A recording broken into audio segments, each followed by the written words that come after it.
सुषमा वाणी सुषमा वेदका वाणीको सरलार्थ। वाणीको सरलार्थ आत्मा र मनलाई पात्र बनाएर सन्त कबीरदासजीले संसारका मानवलाई सम्झाउनु भएको छ। उहाँ भन्नुहुन्छ संसार दुःखको घर हो। यसभन्दा भिन्न एउटा अर्को संसार छ जहाँ कुनै दुःख छैन।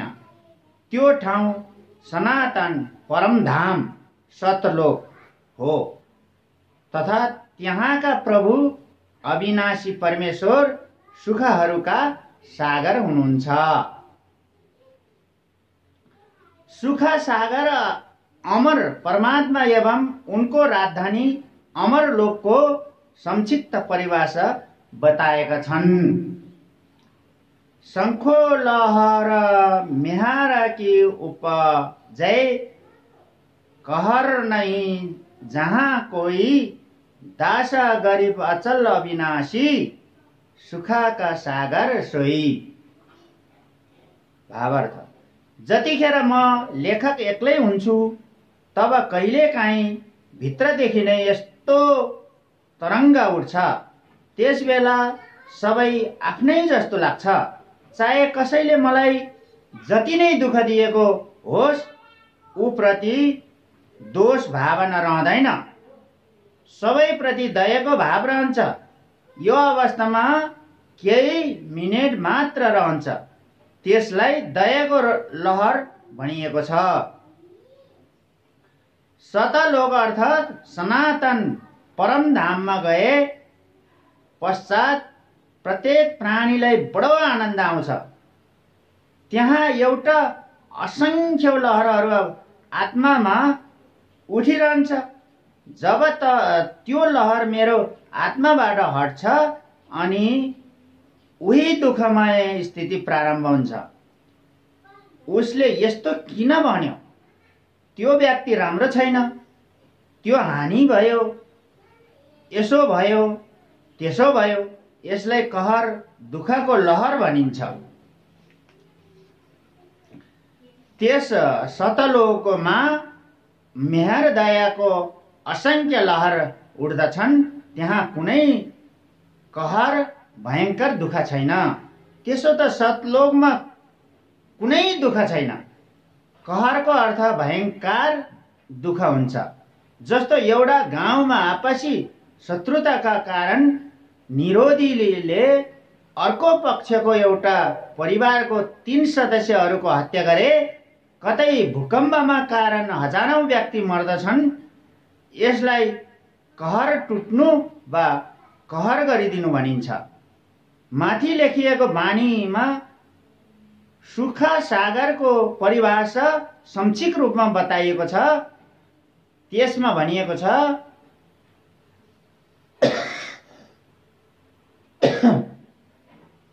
त्यो अमरलोक अचल अविनाशी अर्थात् कहिल्यै चलायमान अर्थात् ध्वंस हुँदैन तथा त्यहाँ रहने परमेश्वर पनि अविनाशी हुनुहुन्छ। त्यो स्थान तथा परमेश्वर सुखको समुद्रमा हुनुहुन्छ। जस्तो समुद्री जहाज बन्दरगाहको किनारबाट 100 वा 200 किलोमिटर टाढा जाँदा जहाजका यात्रीहरूले जल अर्थात् समुद्र बाहेक केही पनि देख्दैनन्। चारैतिर जलै जल मात्र देखिन्छ। यसैगरी सतलोक सत्यलोकमा सुखका अतिरिक्त अरू केही पनि छैन, अर्थात् त्यहाँ कुनै दुःख छैन।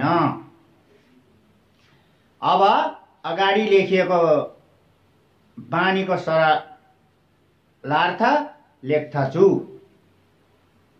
मन तू चल रे सुखा के सागर, जहाँ शब्द सिंधु रत्नागर, कोटि जन्मा तोहे भ्रमण होगे, कुछ नहीं हाथ लगारे, कुकुर सुगुर खर भए, बौरे कौवा हाँस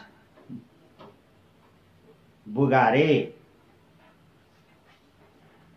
परमेश्वर कबीर जीले आफ्ना असल आत्मा सन्त गरीबदासजीलाई सूक्ष्मवेद सम्झाउनु भयो। त्यसलाई सन्त गरीबदासजी सुडानी गाउँ भन्जर जिल्ला हरियाणामा प्रान्तका ले आत्मा तथा मनलाई पात्र बनाएर विश्वका मानवलाई काल ब्रह्मको लोकको कष्ट तथा सतलोकको सुख बताएर त्यस परम धाममा जानका लागि शास्त्रोक्त सत्य साधना गर्ने प्रेरणा दिएका छन्। मन तू चल रे सुख के सागर अर्थात् सनातन परम धाममा हिँड जहाँ शब्द नष्ट हुँदैन। त्यसैले शब्दको अर्थ अविनाशीपनसँग सम्बन्धित छ। त्यो स्थान अमरत्वको सिन्धु अर्थात् सागर हो र मोक्षरूपी रत्नको सागर रत्नको आगर अर्थात् खानी हो। यस काल ब्रह्मको लोकमा तपाईको भक्ति पनि गर्नुभयो, तर शास्त्रानुकूल साधन बताउने तत्त्वदर्शी सन्त प्राप्त नहुनाले तपाई करोडौं जन्मदेखि भट्किरहनु भएको छ। करोडौं अरबौं रुपियाँ संग्रह गर्ने कार्यमा सारा जीवन लगाउनुहुन्छ अनि मृत्यु हुन्छ। त्यो तपाईको पूर्व संस्कारहरूका कारण संग्रहित धन छोडेर संसारबाट जानुभयो। त्यो धन संग्रह गर्दा गरिएको पाप तपाईसँगै गयो। तपाईले त्यस मानव जीवनमा तत्त्वदर्शी सन्तबाट दीक्षा लिएर शास्त्र विधि अनुसार भक्तिको साधना गर्नु भएन, जसकारण तपाईको हातमा केही परेन। पूर्वका पुण्यहरूको बदलामा धन लिनुभयो, त्यो धन यहीँ रह्यो, तपाईलाई केही पनि प्राप्त भएन। तपाईले प्राप्त गर्नुभएको त केवल धन संग्रह गर्दाको तथा शास्त्र अनुकूल भक्ति नगर्नको पाप, जसकारण तपाई कुकुर, खर, गधा, सुकुर, सुँगुर, कौवा, काग, हाँस सरोवरमा केवल मोती खाने एक पंक्षी, बुङ्गा, बगुल्ला आदि आदिको योनिमा प्राप्त गरी कष्ट भोग्नु भयो। कोटि जन्म तू राजा किन्ह मिटिन मन की आशा, भिक्षुको होकर दर दर हाँड्या मिलाना निर्गुण रास। सरलार्थ, हे मानव, तिमीले काल ब्रह्मको कठिन भन्दा कठिन साधना गर्यौ, घर त्याएर जंगलमा निवास गर्यौ अनि गाउँ तथा नगरमा घर घरको ढोका ढोका हाँड्या अर्थात् सहार्यौ। भिक्षा प्राप्तिका लागि जंगलमा साधनरत साधन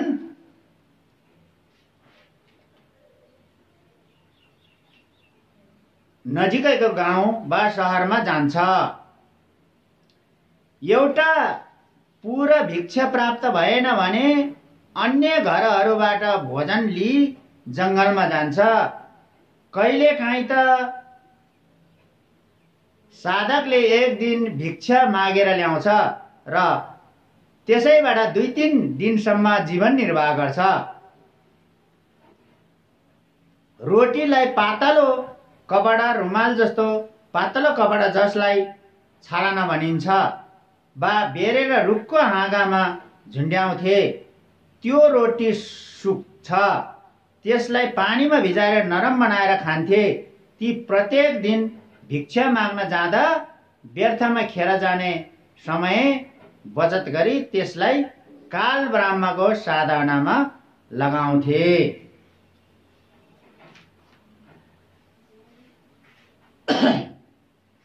भावार्थ, जन्म मरणबाट छुटकारा पाउनका लागि अर्थात् पूर्ण मोक्ष प्राप्तिका लागि वेदहरूमा वर्णित विधि तथा लोकवेदद्वारा घोर तप गर्थे।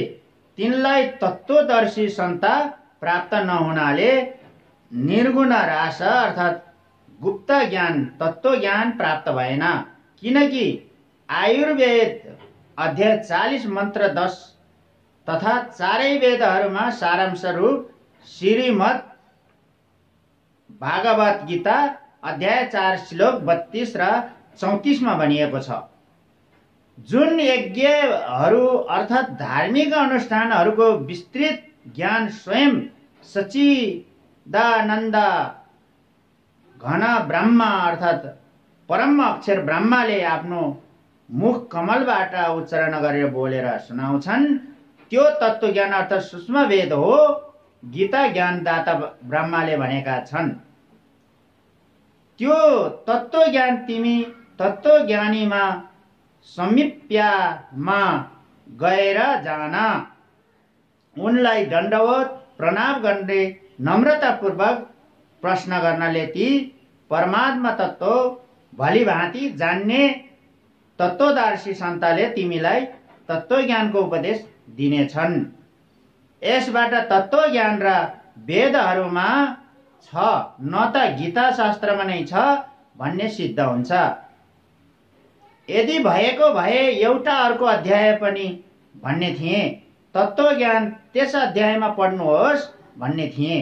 सन्त गरीबदासजीले मनको बहानामा मानव शरीरधारी प्राणीहरूलाई यसरी सम्झाउनु भएको छ। त्यो निर्गुण रास अर्थात् तत्त्वज्ञान प्राप्त नभएकाले काल ब्रह्माको साधना गरेर तपाईँ करोडौँ जन्महरूमा राजा बन्नुभयो। फेरि पनि मनको इच्छा समाप्त भएन, किनकि राजाले स्वर्गमा सुख छ, यहाँ राज्यमा कुनै सुख छैन तथा शान्ति छैन भन्ने सोच्दछ। निर्गुण रासको भावार्थ, निर्गुणको अर्थ त्यो वस्तु त छ तर त्यसको लाभ प्राप्त भइरहेको छैन। वृक्षको बिउमा फल त वृक्ष निर्गुण रूपमा छ, त्यो बिउ माटोमा रोपेर सिँचाइ गरी त्यो सद्गुण वस्तु वृक्षको फल प्राप्त गर्न सकिन्छ। त्यो ज्ञान नभएकाले आँपको फल तथा छायाबाट वञ्चित रहन्छ। रास झन्झट अर्थात् उल्झेको कार्य सूक्ष्म वेदमा परमेश्वर कबीरजीले भन्नुभएको छ। 9 मन 360 किलोग्राम सुत काँचो धागो। कबीर 9 मन सुत उलझिया, ऋषि रहे झकमार, सतगुरु ऐसा सुलझा दे, उलझेन दुजी बार। सरलार्थ, परमेश्वर कबीरजीले भन्नुभएको छ, अध्यात्म ज्ञान रूपी 9 मन धागो उल्झिएको छ। 1 किलोग्राम उल्झिएको धागो मिलाउन जुलालाई 1 दिन भन्दा बढी समय लाग्थ्यो। यदि धागो सुल्झाउँदा चुडियो भने त कपडामा गाँठो पर्छ। गाँठागुठी भएको कपडा कसैले किन्दैनथे। त्यसैले परमेश्वर कबीर जुलाहाको सन्दर्भमा दिएर सठिक उदाहरण दिएर सम्झाउनु भएको छ। धेरै उल्झिएको धागो कसैले सुल्झाउँदैनथे अर्थात् सँगाल्दैनथे। अध्यात्म ज्ञान त्यही 9 मन उल्झिएको धागो जस्तै हो, जसलाई सन्तहरू अर्थात् तत्त्वदर्शी सन्तले यसरी सुल्झाउँछन्, जुन पुनः उल्झँदैन। नसुल्झिएको अध्यात्म ज्ञानको आधारमा अर्थात् लोक वेद अनुसार साधना गरेर स्वर्ग नर्क 84 लाख प्रकारका प्राणीहरूको जीवन पृथ्वीको कुनै टुक्राको राज्य स्वर्गको राज्य प्राप्त गर्यो र पुनः जन्म मरणको चक्रमा झरेर कष्टमाथि कष्ट उठायो। तर वेदहरूमा वर्णित विधि अनुसार काल ब्रह्मको साधना गर्नाले गीता अध्याय 18 श्लोक 62 मा भनिएको त्यो परम शक्ति तथा सनातन परम धाम प्राप्त भएन, न त गीता अध्याय 15 श्लोक 4 मा भनिएको परमेश्वरको त्यो परम पद प्राप्त भयो, जहाँ गए पश्चात साधना फर्केर संसारमा कहिल्यै आउँदैन। काल ब्रह्मको साधनले निम्न लाभ भइरहन्छ। वाणी नम्बर 3। इन्द्र कुबेर ईशा की पदावि ब्रह्मा वरुण धर्म राया विष्णुनाथ के पूर्व कुँ जाकर बहुर अपुठाया। सरल अर्थ, काल ब्रह्मको साधना गरेर साधनले इन्द्रको पद पनि प्राप्त गर्दछ। इन्द्र स्वर्गको राजाको पद हो। यसलाई देवराज अर्थात् देवताहरूका राजा तथा सूर्यपति पनि भनिन्छ। यिनको सिँचाइ विभाग अर्थात् वर्ष मन्त्रालय पनि आफ्नो अधीनमा रहन्छ। प्रश्न, इन्द्रको पदवी कसरी प्राप्त हुन्छ? उत्तर, अधिक तप गर्नाले तथा 100 मन 4000 किलोग्राम गाई वा भैँसीको घिउ प्रयोग गरी धर्मयज्ञ गर्नाले एक धर्मयज्ञ सम्पन्न हुन्छ। यस्तो 100वटा धर्मयज्ञ निर्विघ्न रूपमा गर्नाले साधकले इन्द्रको पदवी प्राप्त गर्दछ। तब वा यज्ञको क्रममा यज्ञ वा तपको मर्यादा भङ्ग भयो भने फेरि नयाँ सिरबाट यज्ञ तथा तप गर्नुपर्छ। यसरी इन्द्रको पदवी प्राप्त हुन्छ। प्रश्न, इन्द्रको शासनकाल कति छ? मृत्यु उपरान्त इन्द्रको पद छोडेर प्राणीले कुन योनि प्राप्त गर्दछ? उत्तर, स्वर्गको राजाको पदमा इन्द्र 72 चौकडी अर्थात् 72 चतुर्युगसम्म हुन्छन्। एक चतुर्युगमा सत्ययुग, त्रेतायुग, द्वापर युग र कलियुगको समय हुन्छ, जुन